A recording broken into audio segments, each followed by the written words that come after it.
कभी कभी आलोचना होने पर हमारा मन दूसरे व्यक्ति की भी आलोचना करने करने लगता है।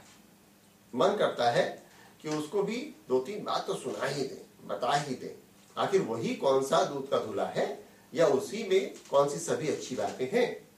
आप सही सोच रहे हैं, लेकिन क्या यह अवसर आपके लिए आलोचना करने का अवसर है? ना, यह अवसर तो आपके लिए अपनी कमियों को जानने और उन्हें सुधारने का अवसर है। तो शांत रहिए, धन्यवाद दीजिए, उसका आभार मानिए कि उस व्यक्ति ने आपकी कमियों की तरफ आपका ध्यान इंगित किया या आपको बताया। यहां मित्रों, मैं एक और बात आपसे कर रहा हूं।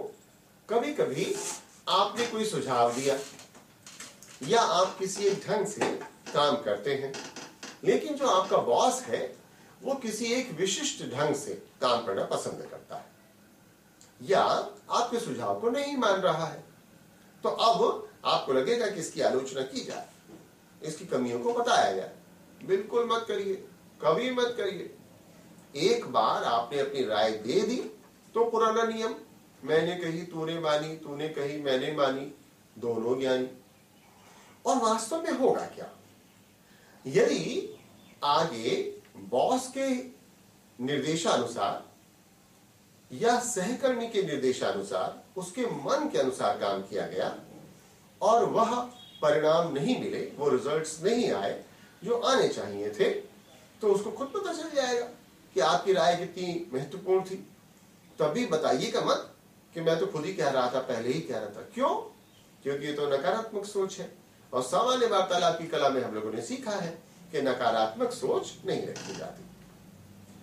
अगली बार ऐसी ही किसी परिस्थिति में जब आप कोई सलाह देंगे तो जाहिर है कि आपके सहकर्मी उसको महत्व देंगे क्योंकि उनको पुराना अनुभव है।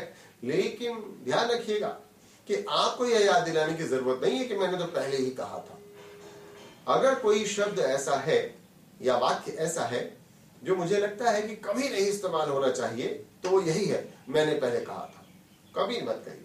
अगर आप ऐसा कहते हैं कि मैंने पहले कहा था, तो आप दूसरे व्यक्ति को छोटा महसूस कराते हैं।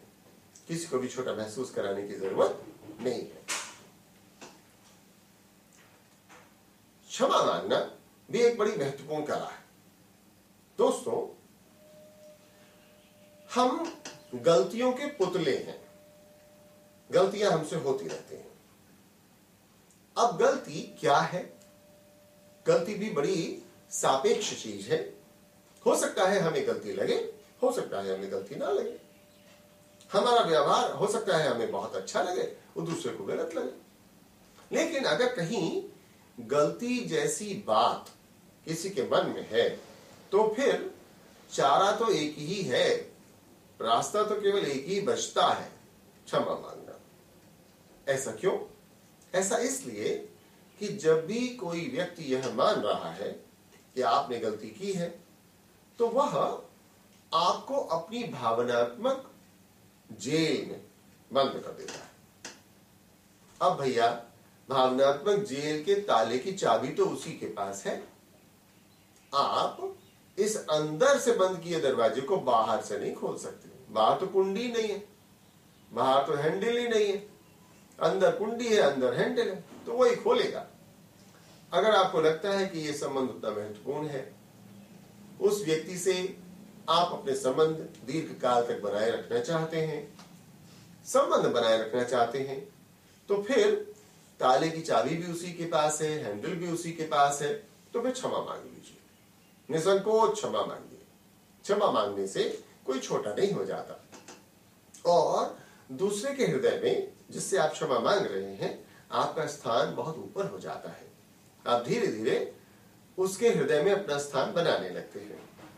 अगर आपको लगे, ऐसा हो सकता है कि दूसरा व्यक्ति आपसे अनावश्यक क्षमा मांगने की उम्मीद करता है, तो एक दो बार करिए, फिर बाद में मना कर दीजिए। यानी यहां ऐसा हो सकता है कि इस वातावरण में आप फिट ना बैठ रहे हो, तो फिर भाई आपको निर्णय लेना होगा कि अब आपको क्या करना है।